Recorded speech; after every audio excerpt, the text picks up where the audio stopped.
الدين ألا لله الدين الخالص. وقال النبي صلى الله عليه وسلم: إنما الأعمال بالنيات وإنما لكل امرئ ما نوى. وقال عليه الصلاة والسلام: إن الله لا ينظر إلى صوركم وأموالكم ولكن ينظر إلى قلوبكم وأعمالكم. صدق الله العظيم.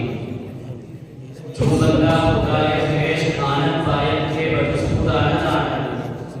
جو بندہ خدا خیش آنند پاید کے بدست خدا نہ داند. تا مراحست بھی گرم باید کرنا خانند نسائی رکشائے. اساتذہ من و حاضرین مجلس، السلام علیکم ورحمۃ اللہ وبرکاتہ. مراقبہ فرمانے کے خطبے در گشائی و گفتگو کردن فرمودہ او خلوص نیت و جستجوع رضائے خدا است. حاضرین مجلس، خدا نے تو دوست در مصطفی عزیز نے فرمائے: فاعبد اللہ مخلصا لہ الدین الا للہ الدین الخالص.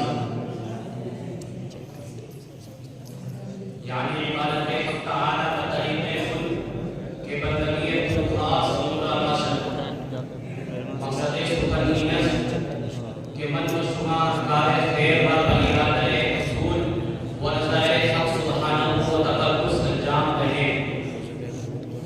خود نمائی و غرض جاہ و منصب ہرگز مقصود نہ باشد. جرا کہ بے خلوص نیت ہما محنت و مشقت بے سکون و رائے کا چنانکہ در خطبے بند و نصائب حکایت یا کارے بارش شدہ کہ یکے ازائدہ مہمان بادشاہ جو برائے عام خردر نشست کمتر عذاب خود کے ارادہ قبول و جو برماس گزارتر بیشتر عذاب داشت کے عادت قبول.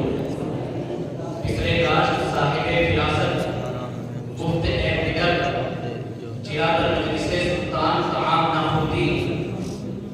گفت اے پسر نماز رام قضا چیزیں نہ کرتی کے بقرار آئے.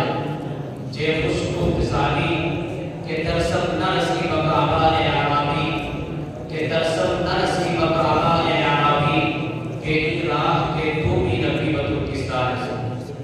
حاضرین مجلس، پیغمبر محمد صلی اللہ علیہ وسلم فرمائیں: انما الاعمال بالنیات و انما